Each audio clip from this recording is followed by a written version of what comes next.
I should have seen the signs. Not the big, flashing neon ones that scream cheating, but the quiet ones. The kind that creep up on you so slowly, you don't notice until they've wrapped around your life like ivy choking a brick wall. Stephanie and I had been married for 8 years. We weren't perfect, but who is? We had the kind of marriage where you assume the worst thing that'll happen is arguing over what to watch on Netflix, not this. She used to look at me like I was her whole world. Now, she looked through me like I was just another piece of furniture in the house. I told myself it was work stress, routine, boredom, anything but what my gut was whispering in the back of my mind. Then came the late nights. The girls' nights that suddenly became more frequent. The way she'd angle her phone away when texting, or laugh a little too hard at messages I wasn't allowed to see. I remember the exact moment my stomach turned. We were at dinner, and her phone lit up on the table. She snatched it up so fast she knocked over her wine glass. She laughed it off, but her face? Pale. Guilty. Like she'd been caught. She didn't know I saw the name on the screen. Just a first name. No last initial, no emoji. Just Dan. Dan. A name I had never heard before in my house. A name that, from that moment on, I couldn't get out of my head. I didn't say anything that night. I needed more. If I was going to question my wife, the woman I trusted with everything, I needed more than a name on a screen. So I waited. And that's when the real nightmare began. Once you start looking for signs, you can't unsee them. Stephanie was careful, but not careful enough. She'd always been the kind of person who liked routine. Morning coffee at exactly 7:30. The same 3 perfumes rotating depending on the season. Her handbag always on the kitchen counter when she got home. Then the changes started. Her coffee time shifted. Some mornings, she'd leave earlier than usual, claiming she needed fresh air before work.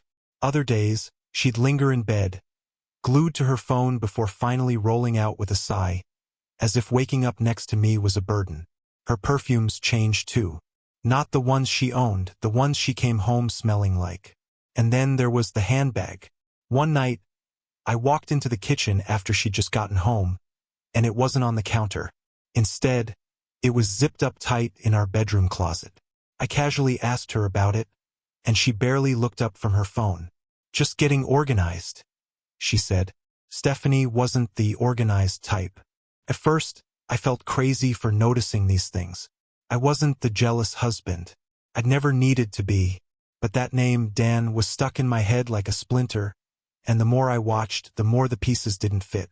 One night, while she was in the shower, I did something I never thought I'd do. Picked up her phone. My hands were sweating, my heart slamming against my ribs. I knew her passcode, it hadn't changed. But when I typed it in, the screen flashed incorrect passcode.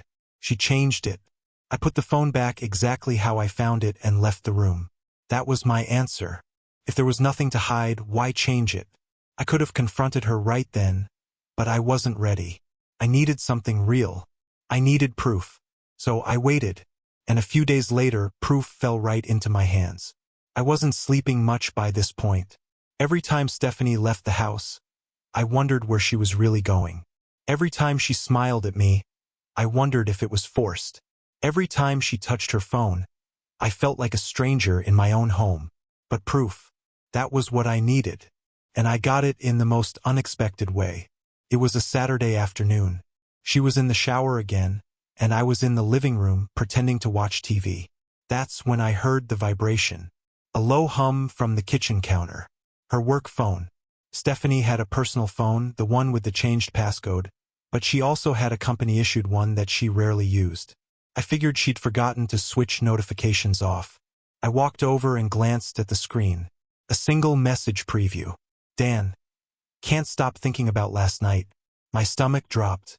I picked up the phone, pulse pounding in my ears, and swiped to unlock it. No passcode. She never thought to lock this one. I went straight to their messages. It was worse than I imagined. Dozens of texts. Late-night conversations. Plans. Inside jokes. And then the pictures. Nothing explicit but intimate. A photo of their wine glasses clinking in some dimly lit restaurant.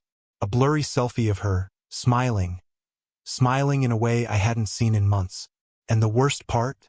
The timestamp on one of the messages. Leaving in 10. Can't wait to see you. It was from the same night she told me she was out with her friends. The same night she came home late, reeking of unfamiliar cologne, and climbed into bed beside me like nothing had happened.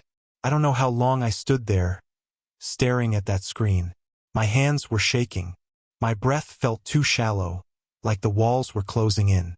Then I heard the water shut off. I had maybe 30 seconds before she walked out. So, I did the only thing I could think of. I put the phone back exactly how I found it. And I smiled when she walked into the kitchen, towel wrapped around her, her damp hair sticking to her shoulders. Because I wasn't just a betrayed husband anymore. I was a man with a plan. I didn't confront her right away. I wanted to. Every bone in my body screamed at me to shove that phone in her face, to watch her scramble for excuses, to finally get the truth out of her. But the truth wasn't enough. I wanted justice, so I played along.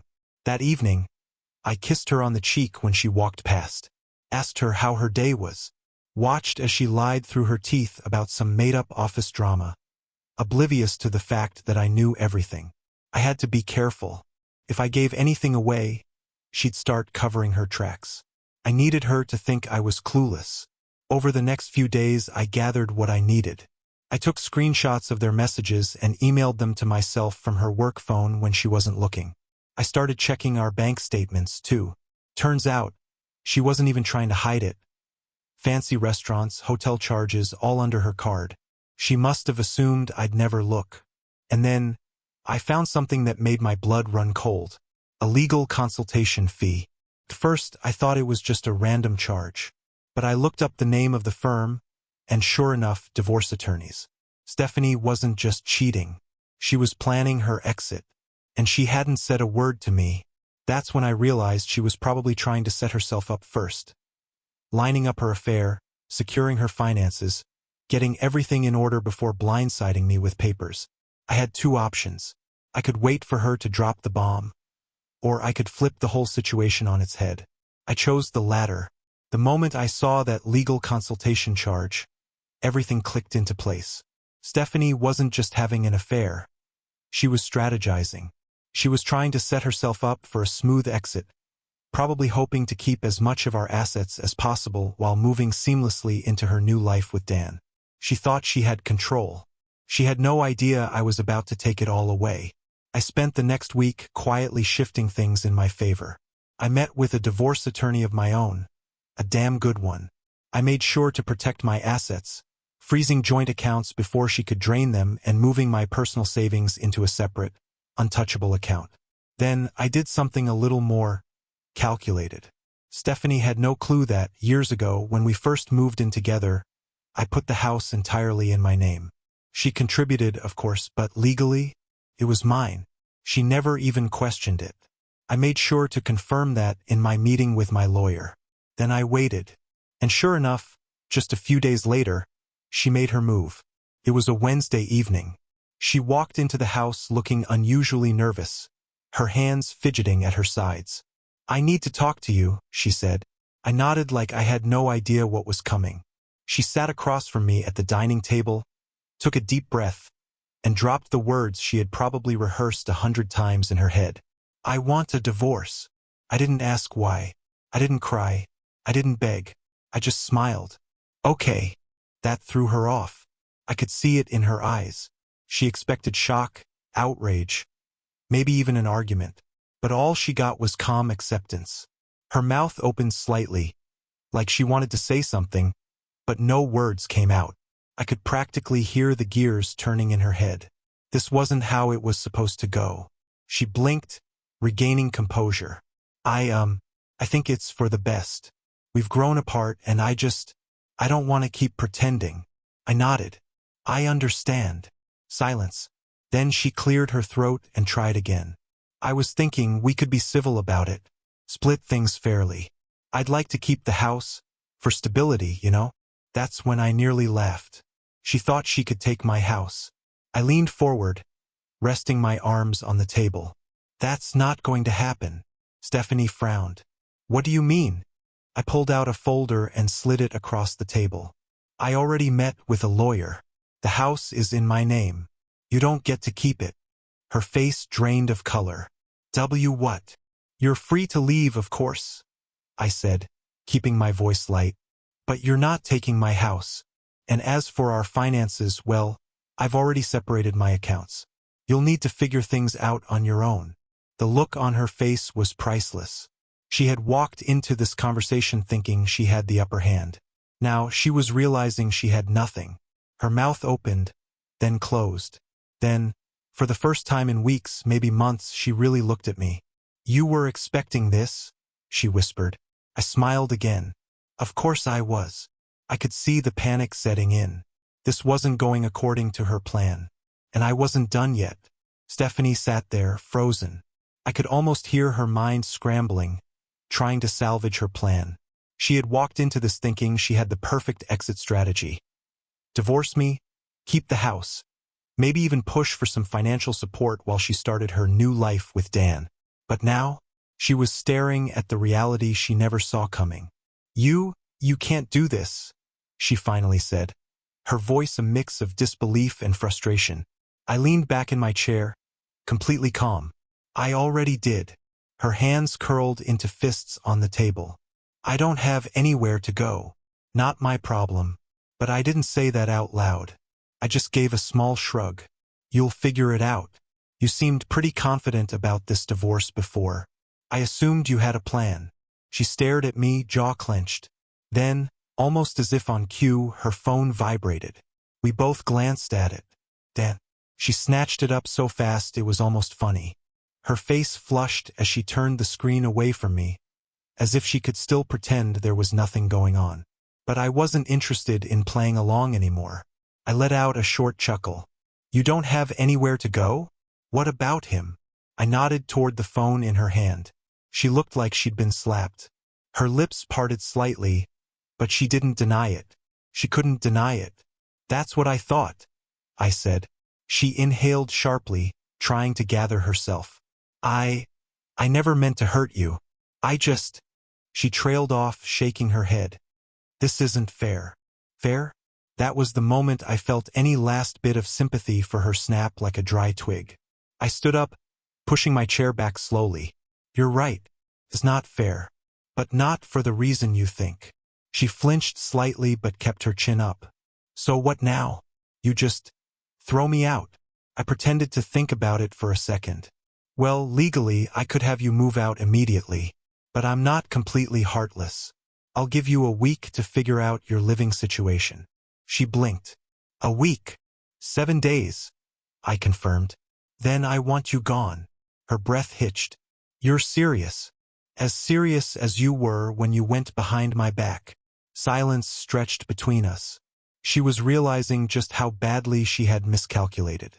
She thought she was about to be single and thriving, but instead, she was about to be single, homeless, and without a dime of my money. I started to walk away, but I paused at the doorway and glanced over my shoulder. Oh, and Stephanie? She looked up, eyes wide. You might want to tell Dan you need a place to stay. And with that, I walked away, leaving her to sit in the wreckage of her own making. Stephanie didn't take it well. For the first day, she was quiet. Too quiet. I could tell she was still in shock, probably trying to convince herself that I wasn't serious, that I'd eventually cave. By day 2, the mood shifted. She started trying to talk to me more, suddenly acting like we could have a reasonable conversation about this. She tiptoed around the topic of the house, carefully choosing her words, probably hoping she could still find some loophole, some shred of leverage. I wasn't interested. On day 3, she cracked. You're being cruel, she snapped, standing in the middle of the kitchen with her arms crossed. You're kicking your own wife out like she's some stranger off the street. I didn't even look up from my coffee. You stopped being my wife the moment you decided to sleep with someone else. Her mouth opened, then closed. She had no comeback. By day 4, desperation started creeping in. I caught her on the phone with Dan in the living room, her voice low but urgent. I just need a place for a little while. No, it's not like that, it's just, I don't have anywhere else to go. I leaned against the doorway and watched. She must have felt my eyes on her because she turned, face pale, and quickly ended the call. Didn't sound like he was too excited about the idea. I mused. She scowled. It's none of your business. I smirked. It was my business when you were planning to use my house as your post-divorce crash pad. But yeah, you're right. Dan's rejection? That's all yours. She stormed past me without another word. By day 5, she was really feeling it. Her options were running out. Dan clearly wasn't as committed to this relationship as she had thought. She didn't have her finances in order, and she was quickly realizing that a week wasn't long enough to pull off a miracle. And then came the final blow. That evening, I walked in to find her sitting on the couch, staring blankly at the wall. Her phone was clutched in her hands, her knuckles white. I already knew what had happened before I even asked. Dan finally tell you the truth? She swallowed hard. He said it was never serious, that he wasn't looking for anything long-term. I nodded, as if I hadn't already seen this coming a mile away. Ah, so he was fine sneaking around behind my back. But the moment you needed something real from him, he bailed. Her silence was my answer. I let out a low whistle. Damn, that's gotta sting. Stephanie exhaled shakily. I screwed up. I raised an eyebrow. Which part? The cheating? The divorce plan? Or assuming Dan actually wanted to build a life with you? Her eyes were red-rimmed, and for the first time, I saw something I hadn't seen in months. Regret. Not just for getting caught, but for everything. But it didn't change a thing. She still had 2 days left, and I wasn't backing down. By day 6, Stephanie was a shell of the woman who had sat across from me, confidently demanding a divorce. She wasn't sleeping well. I could hear her tossing and turning in the guest room, the same way I had during those nights when I first suspected her affair. Karma has a funny way of balancing things out. She stopped trying to argue, stopped trying to negotiate. It was like reality had finally caught up with her. She had thrown away her marriage for a man who didn't want her. She had gambled with her future and lost. And now she was out of time. That morning, I found her sitting at the dining table, a cup of untouched coffee in front of her. Her eyes were distant, like she wasn't really there. I don't have anywhere to go, she murmured. I leaned against the counter, arms crossed. You had plenty of time to figure something out. She let out a bitter laugh, shaking her head. I don't know what I was thinking. I could have answered that for her. She was thinking she had control, that I would roll over and let her walk away with everything, that Dan would be waiting with open arms. She thought she was winning. Now, she was staring down at a reality she never saw coming. She glanced up at me, her expression unreadable. Would you ever consider? No. She flinched. I didn't even let her finish the sentence. I knew what she was going to ask. Would I ever consider giving us another shot? Would I be willing to work through it, now that she had seen the consequences of her actions? But she wasn't asking because she loved me. She was asking because she had nowhere else to go, and I wasn't going to be her safety net. I was your husband, I said, my voice calm but firm. I gave you everything. I would have done anything for you. But you made your choice, Stephanie. Tears welled up in her eyes. I didn't know how much I was losing. I tilted my head. No, you just didn't think you'd ever have to face the consequences. Silence. And then she nodded. She didn't try to argue, didn't try to beg, because she knew I was right.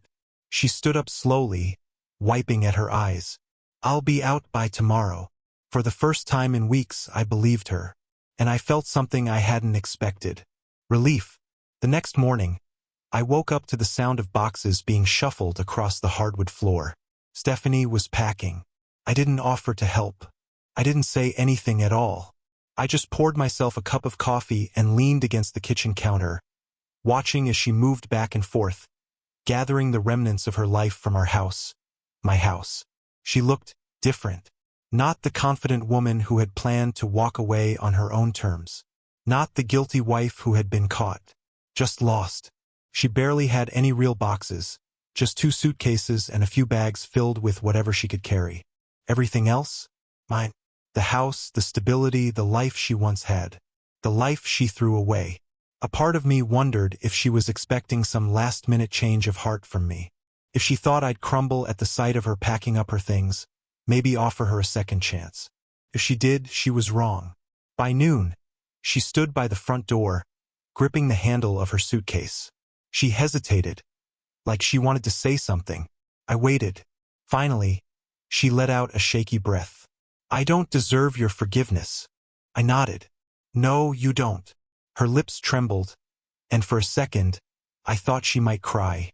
But she swallowed it down and gave a small nod. And then, just like that, she walked out. I didn't watch her leave. I didn't need to. The moment the door closed behind her, I exhaled, letting the weight of the last few months finally lift off my shoulders. I wasn't heartbroken. I wasn't bitter. I was free. And as I stood there in the quiet of my house, I realized something. She had planned to walk away from me on her own terms, expecting to move forward with her life, leaving me in the dust.